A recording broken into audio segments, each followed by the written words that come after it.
Hi, I'm Ember Conley, your host for Political Peaks. I'm joined today with the Mayor of Park City, Andy Beerman. Welcome to the show. Hi, Amber. Good to see you.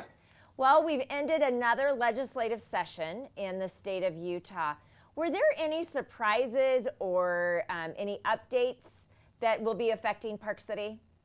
Yeah, there are a few, particularly among the building code.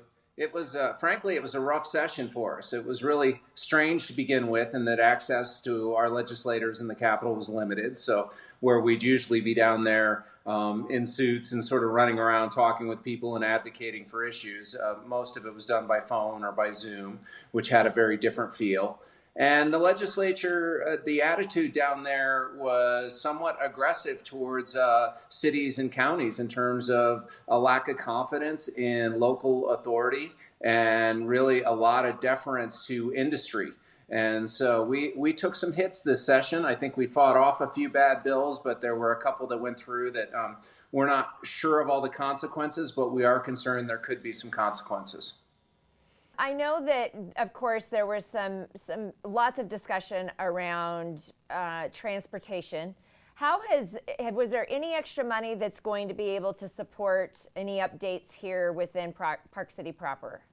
I didn't see a lot of transportation funding that's going to have immediate benefit to us right here. We're still sort of going through all the budget and seeing what support we get. We actually are much more dependent upon federal funding than we are on state funding for transportation. And we have received some outstanding grants this year. We got a grant to pay for 14 electric buses, a very sizable grant this past winter. And it looks with the latest recovery package that there will be more money for transportation. So we think what's going on at the Capitol in D.C. is probably going to have more of an impact than what's going on at the state capitol.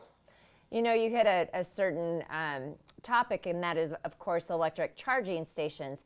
Does Park City have any plans to increase the number of charging stations as we see an increase of the number of electric cars? I hope so. 2 years ago at my State of the City, I laid down a couple of goals that are their mayor's goals, and one of them was for the city to install 100 charging stations in that year. And it ended up taking 2 years, but we did get a little over 100 stations in between city facilities and some businesses that we helped to get grants through Rocky Mountain Power. The good news is Rocky Mountain Power is really motivated to help with these because it creates a new source for them. Essentially, they instead of they're stealing business from the gasoline companies. So I think you'll see a continued push, and I'm hearing a lot of rumblings out of DC about putting in national networks, and I think the state is they kind of go back and forth. They get a lot of pressure from the oil and gas industry to sort of resist electric cars, but I think the momentum is switching, that electric cars they see as the future and better for air quality. So I'm hearing more incentives for a network, and I hope we see that soon. I personally drive an electric car, and it is a little bit tricky when you're moving around not knowing where the next charging station is. Absolutely, and especially knowing where other states, surrounding states, are going with their electric car initiatives. Which really brings also to the number of tourists that we're still continuing to see in town. I know that the impact with COVID at the resorts and the lodging has still been a little bit down, but in Main Street and on the ski resort, we're just continuing to see lots and lots of people. Have you seen any increase yet, or is it still holding stable when it looks at the economy within our resort town? Well, I think this winter we're going to be down. I'm guessing January we're going to see a 20 to 30% decline in overall revenues. And a lot of that is going to be through lodging and limits the resorts. But I will say we're busy. And the good news is we were prepared to be down. And I think it hasn't been as catastrophic as expected.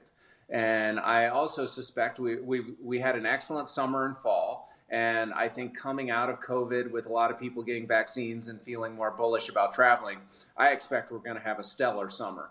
So for a lot of us locals, I think it's going to be a rude awakening, kind of like walking Main Street right now feels like, in that it's going to go from being pretty slow to crazy overnight, and that's going to feel strange. Speaking of summer, I know that we're still several months out before we can talk about events and summer events. But where are you with the Park Silly Market and outdoor events? Well, we're a little bit in limbo with events like 4th of July and Park Silly and Tour of Utah. The planning begins now. It actually began months ago, and we need to make some decisions if we want to be able to successfully pull them off. So we are moving forward with the planning, but we're working closely with the state and the health department to try to gauge where we are, what best practices are going to be. And I wouldn't be surprised, particularly with the early season events, that we've got to adapt some things in terms of how many people we allow and spacing. It's unlikely we'll still be requiring masks at that point, but we're in wait and see mode because there are scenarios where there could be further health concerns. But my expectation is we will see events back this summer, and they'll look familiar. They might be a little smaller, and there might be a few changes, but I expect they'll be back, and people will be attending and having fun.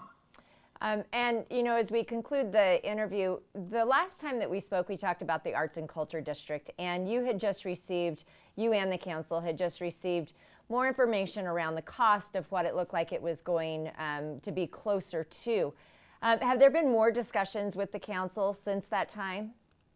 Yeah, it seems like that's been most of what we've talked about all winter as a council, and we're still getting a lot of feedback from the community. And in fact, I'm going to plug on a week from Monday. So I think that's the 29th.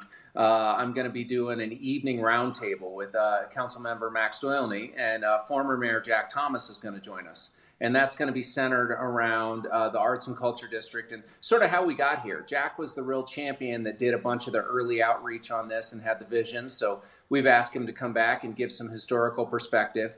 And then on the following Wednesday, the 31st, Council is having a special session that is dedicated to just taking public input on the Arts and Culture District. So my prediction, I hear the majority of the council pretty bullish on the concept and really feeling like it's an important move towards the future, and it can satisfy a ton of community desires, and with the housing we put in there, the opportunity to create headquarters for some of our nonprofits and business incubator sites, it really offer new opportunities for community gathering spaces. So that's really positive, but we still are dealing with the price on it is staggering.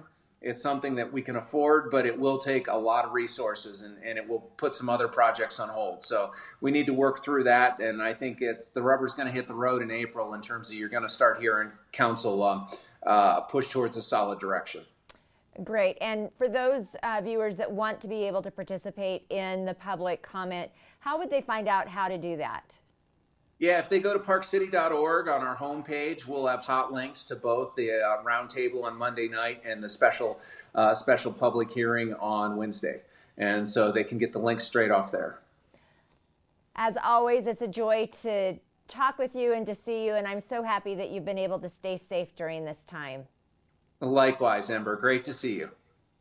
I'm Ember Conley, your host for Political Peaks. Remember to follow us on Facebook and Twitter at Park City TV, over the air on Channel 36, and our Comcast channels on 17 and 102.